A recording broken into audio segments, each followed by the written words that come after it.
Lordstown Motors. At one point, the company was racing to build America's first all-electric pickup.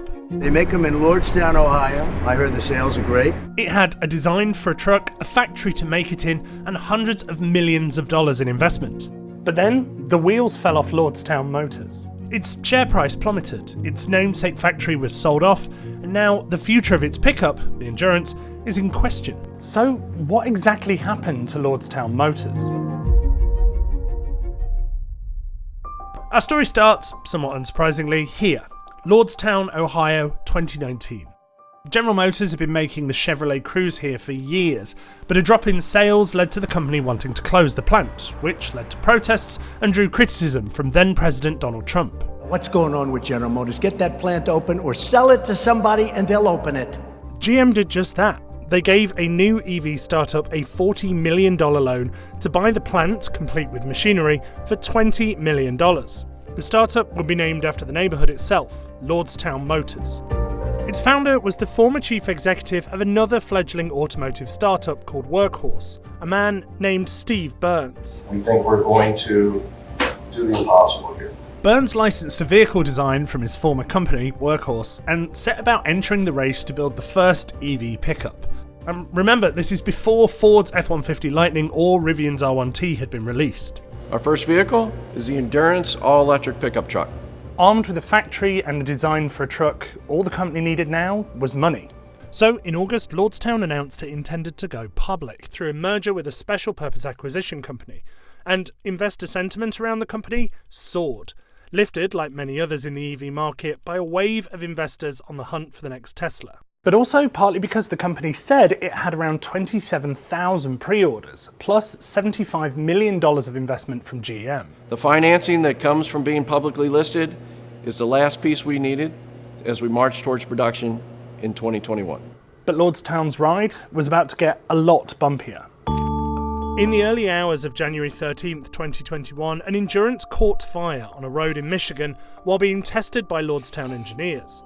Lordstown said the fire was due to non-conforming parts on the prototype battery.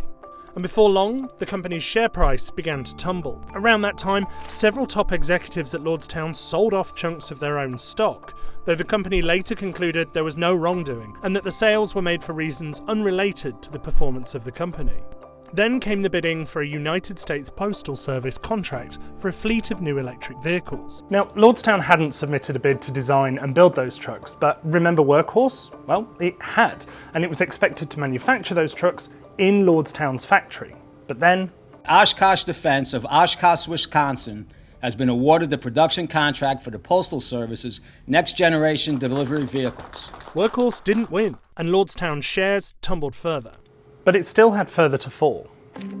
In March, short seller Hindenburg Research accused Lordstown of misleading investors on, among other things, how firm its pre-orders were, saying that many of them were largely fictitious. The report led to a Securities and Exchange Commission inquiry, and later a Justice Department investigation. And although then CEO Steve Burns told WSJ in March 2021 that the report contained half-truths and lies and denied misrepresenting the order book, he eventually resigned after a board committee found inaccuracies in the company's pre-orders. I tried to reach Burns for comment, but I was unable to do so. Finally, by the middle of 2021, the company announced that it didn't have enough funds to begin full commercial production. Lordstown needed money. Fast. Enter Foxconn. Yep, the Taiwanese iPhone manufacturer. The company had said it had ambitions to assemble EVs for a variety of customers on a contract basis, much like it does with its phones. Foxconn wanted a factory and Lordstown needed capital, so the two companies struck an agreement. Lordstown would sell its namesake factory to Foxconn for $230 million, and Foxconn would build Lordstown's vehicle. That was the plan anyway. Production finally started for a while, and then stopped again shortly after, when the company found a problem with some of its electrical connectors. We filed paperwork with the National Highway Traffic Safety Administration to voluntarily recall the Endurance. Lordstown recalled all vehicles that were out in the wild, all 19 of them.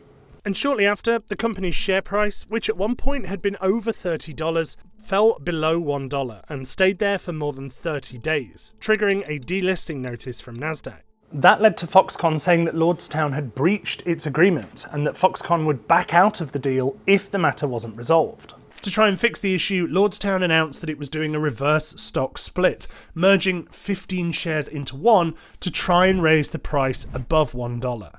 Oh, and just before all that happened, another Lordstown vehicle caught fire. This time, a test vehicle in storage.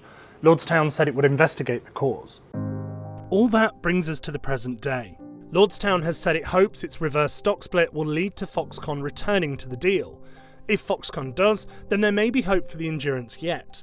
But if it doesn't, and Lordstown can't find other funding, the company says it may seek to file for bankruptcy protection. I spoke to Foxconn and Lordstown, but neither would comment on the deal.